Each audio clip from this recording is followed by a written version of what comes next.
like just super fine sand that you find at the beach. Maybe a little finer than that, right?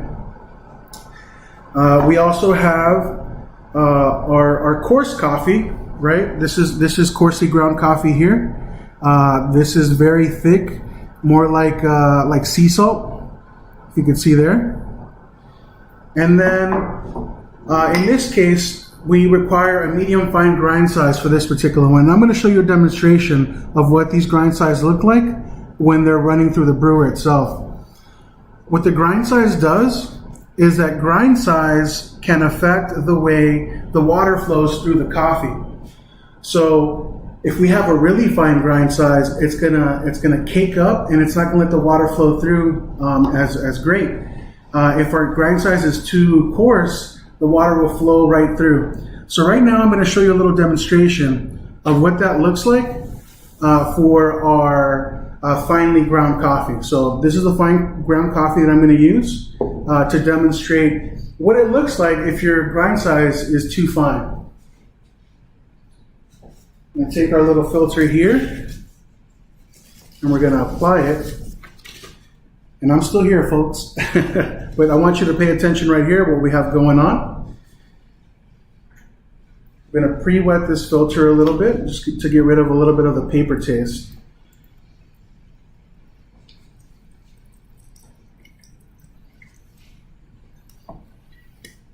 We want to make sure we dump this water out. So I'm using 15 grams and I have exactly 15 grams here. We're going to pop that into our filter, shake everything out. And right now this coffee is ground really fine. This is more appropriate for an espresso type of machine that requires a really fine grind size to brew. So we have 15 grams. This is our fine ground coffee. And I'm going to just start pouring water on it. And you're going to see the drip rate of this. I'm going to pour 50 milliliters of water so you could take a look and see how that flows or how it doesn't flow. So I have 50 grams in right now. And it's pretty blocked up. I'm going to bring this a little closer so you can see how it's just dripping very, very slowly. It's going to take us a long time to get coffee out of there if we use this grind size. What this will do as well is it'll make your coffee taste really astringent, especially if you use like a lighter or medium roasted coffee. It'll be very astringent. If you use a dark roasted coffee, it'll be super, super bitter. So right now it's really caked up as far as the actual coffee bed itself. It's really caked up. I'll show you what the results look like after, but there's still water trying to get through to the other side. I'm going to pour just a little more water. I'm going to do a little 50 more grams just so you see the demonstration of it, that even if I pour more water, it's going to take a long time to flow through.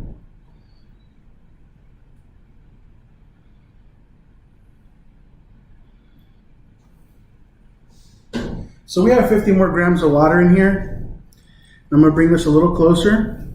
It is dripping through, but it's almost one drop at a time. At this rate, we'll probably have a coffee in about 10 minutes. So I'm going to show you the other side of it, right? We're gonna now show you what it looks like when it is a coffee that is coarsely ground. So I'm going to get rid of our filter here.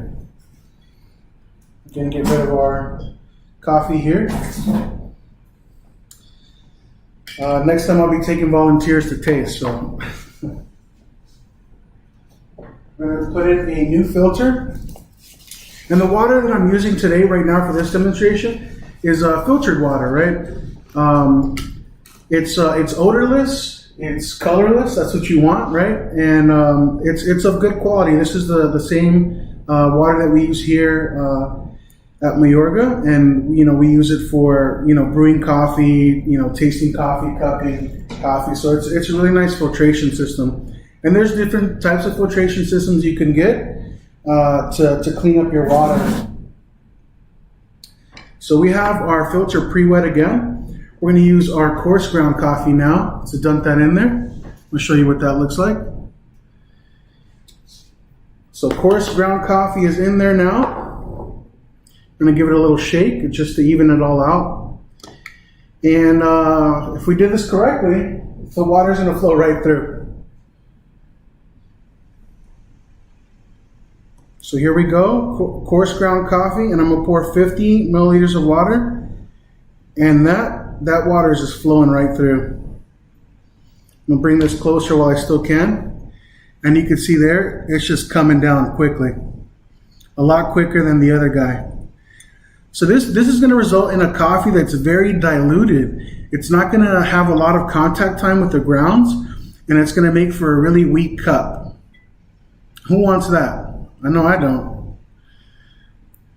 So we're gonna pour 50 more milliliters of water, and this water is just gonna flow right through. The grounds are going to have no resistance to it, and it's just going to, just flow right through. You see there? Just quick drips right there. It's a much faster rate, and it's not as dark as the previous coffee we just brewed, and it's the same exact coffee. The coffee I'm using today is our Colombia Santa Maria wash coffee. It's a very beautiful coffee that has notes of peach and caramel in there. And we're not going to get any of those beautiful notes with these two grind sizes. So we're going to get rid of that there. And now we're going to show you what it should really look like. Just rinse this out a little bit here. So grind size is very important. That's why we're spending a lot of time with it. A lot of the times, sometimes we like our coffee to taste a certain way, so we might grind it finer, or we might grind it coarser. But grind size is super important. How that water flows through is going to determine what flavors you bring out of the coffee and what quote unquote strength we bring out of the coffee as well. All right, we're going to put our next filter in and make that happen. So the best types of grinders that I would recommend is a bird grinder, because it allows you to make fine adjustments with settings, and that's key right there. Making those adjustments, being able to make it finer and coarser. Where sometimes other grinders don't have those fine adjustments, and you're left to just hold the button down for a long period of time, which can really make the coffee super fine, and you'll get maybe some caked upness and things like that.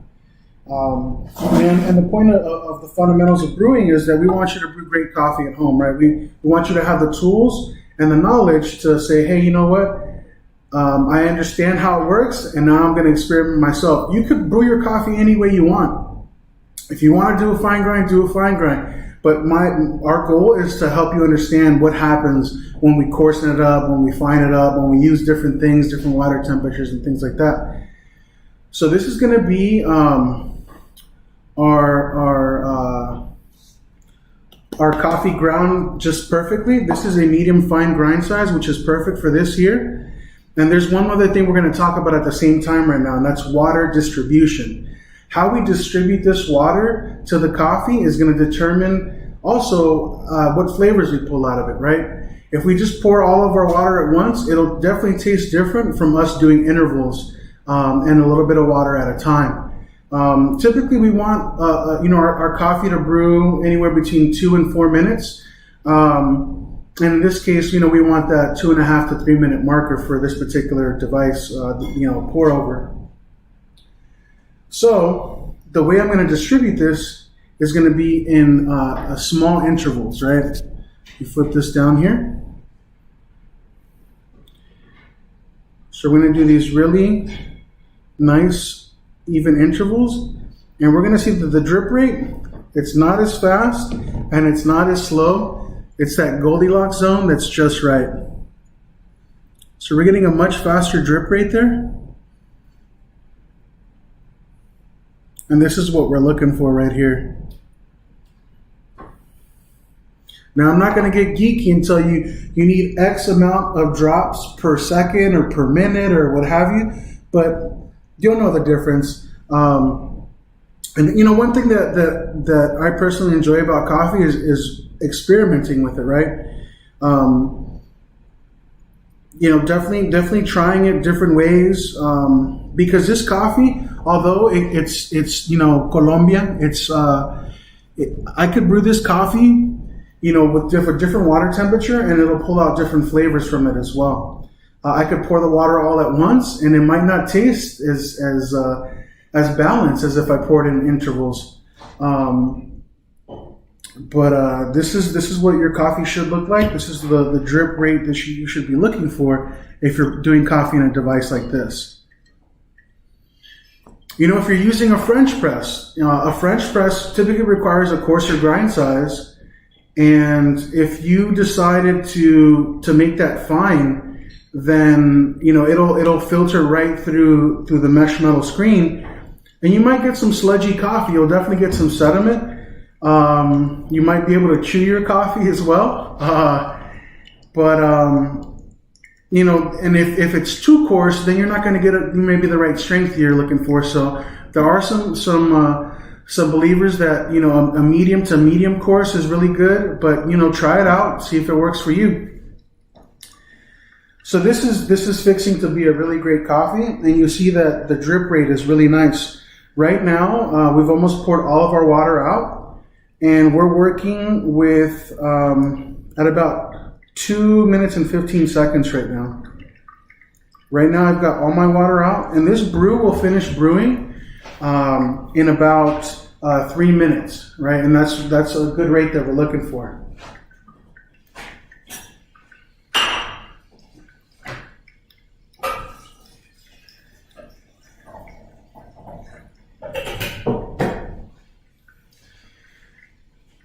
Now, the other factors that can affect the way your coffee tastes is the water temperature. I'm using a gooseneck kettle right now, and they're great for distributing your water. And some of them you can also control your temperature. Coffee should be brewed between 190 and 205. That's like the golden rule. But if you change your water temperatures, you can also experience something different, even if you're using the same exact coffee. For example, if I was to use, let's say, 190 or 195 degree water for this particular coffee here, what we're going to experience is that we're going to focus more on the caramel notes and the chocolatey notes, and we're going to kind of tone down and mute the peach delicate fruit flavor that comes through. Now, if we use water that's on the hotter side of the spectrum, if we use that 205 water, we're going to be able to pull out more of those fruit flavors and those delicate undertones that the coffee provides, like those peach notes and other stone fruit flavors. There's some people that also, believe that you could also brew it with 212 degree water. Well, the hotter the water is, the more you're going to pull out those flavors that can be, beautiful to some, like a really beautiful acidity, or a really sour acidity to others. So it's all about, your coffee taste. If you prefer a mild tasting coffee, what you really want to look for is to tone down maybe your water. If you're not into light roasts very much, but you want to give them a shot, tone down the temperature of your water. Most home coffee makers will allow you to make those changes with the brewer, and you could adjust your water temperature. Same thing with single serve machines. You can adjust your water temperature as well for most of those machines. Just consult the manual and see if that makes a difference of what you're tasting, right? If you're getting a better cup, if you're getting a more rounded cup, or if you're providing, the flavors that you want in it. So we're done with this beautiful coffee here. And I'm getting a little thirsty, so I'm going to pour some out for me. And then I'm going to show you what the coffee looks like when it's very agitated and we just pour water in one big swoop.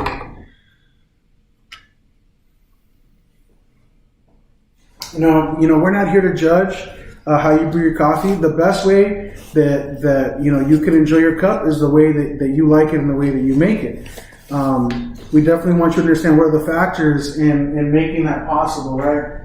When I first started brewing pour-overs, that was one of the things that I would do is I would pour my water all at once because I wanted my coffee now. I wanted it hot.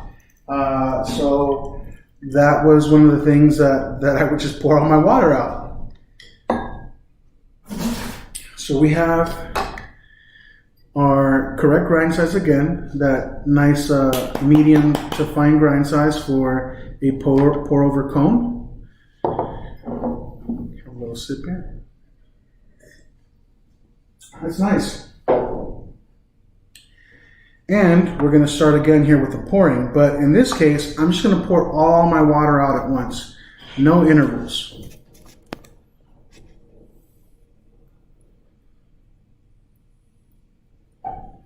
So we're just going to keep going. We're going to pour all the way through. Again, we're using 15 grams of coffee and 250 milliliters of water. The last brew we did, where we poured in intervals with the right grind size, lasted it took us about 3 minutes to brew it in its entirety. This one here, I'm done pouring all my water out in 35 seconds.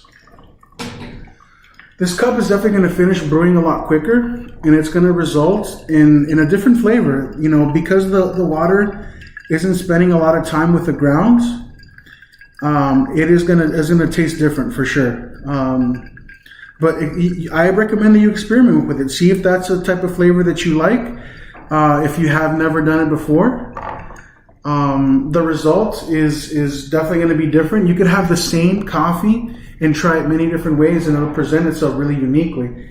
And that's the beauty with coffee, right? Coffee can be manipulated at every stage, you know, from the growth phase to how it's picked, to how they choose to process that coffee, which we'll get into in next other episodes to come, right? Processing coffee and what that looks like. But right now, the water has dripped all the way through. There's no more water up top, and we're at about 1 minute and 40 seconds. So it's a really quick brew, and I know that it's going to taste very, very different from what we just did in the previous brew right now. So let me remove this filter. We're going to give it a little taste, and I'm going to give you my notes on what you'll experience if you brew your coffee all at once with a continuous pour. It's very, very light tasting. Very, very light tasting. It's not very balanced. Doesn't have a lot of full flavor like the one we brewed in intervals.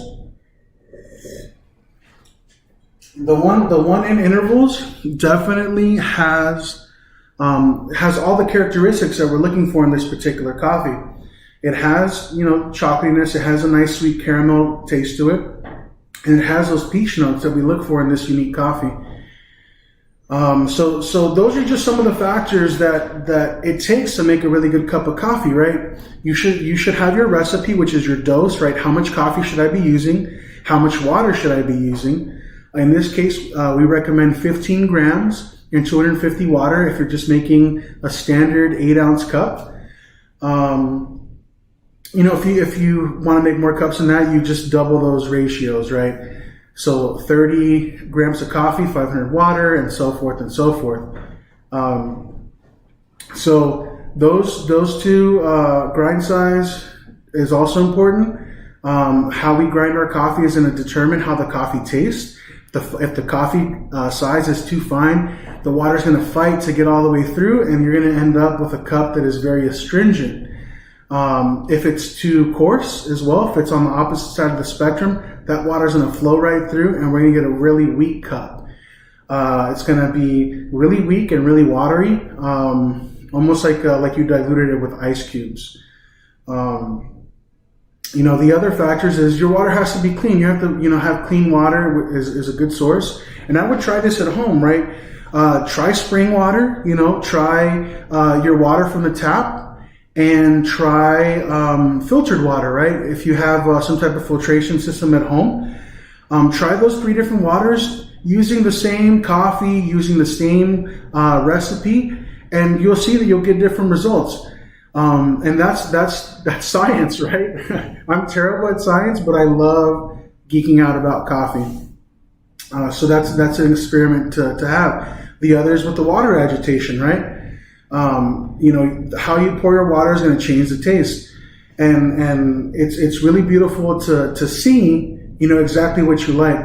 I know a lot of us have a little more time these days to make that happen. So try it out, see what works for you.